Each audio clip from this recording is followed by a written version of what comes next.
అందరికీ నమస్కారం. శ్రీ శ్రీ శ్రీ ఆచార్య ప్రబోధానంద యోగీశ్వరుల వారికి జగద్గురు అయినటువంటి శ్రీకృష్ణ పరమాత్మకు నమస్కరించుకుంటూ త్రైత సిద్ధాంత భగవద్గీతలోని పురుషోత్తమ ప్రాప్తి యోగము అనే అధ్యాయములో 5వ శ్లోకము గురించి తెలుసుకుందాము. నిర్మాణ మోహ జిత సంఘ దోష ఆధ్యాత్మ నిత్య వినివృత్త కామాహ ద్వంద్వైర్విముక్త సుఖ దుఃఖ సంజ్ఞైర్ఘ చన్యమూఢాః పదమవ్యయం తత్. ఈ శ్లోకము పరమాత్మ గురించి తెలియచేశారు.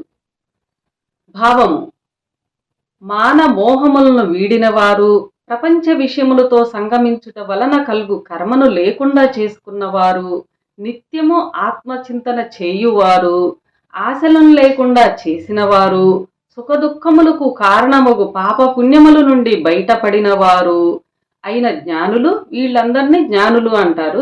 ఈ అయిన జ్ఞానులు నాశనము లేని పరమ పదమును పొందుచున్నారు. ఇక్కడ వివరం ఏం చెప్పారంటే, మనకి మానములను మోహములను వీడిన వారు, ప్రపంచ విషయములను వదిలి పరమాత్మ చింతనతోనే ఉండి ఆత్మచింతనే కలిగి ఉన్నవారు, ఆశలను లేకుండా చేసుకున్నవారు, సుఖదుఖములకు కారణమగు కర్మను లేకుండా చేసుకున్నవారు, పాపపుణ్యములు అంటే పాపమొక్కటే కాదు, పాప పుణ్యముల నుండి బయటపడిన వారు, వారిని ఏమంటారు? జ్ఞానులు అంటారు. ఆ జ్ఞానులు నాశనము లేని పరమ పదమును పొందును.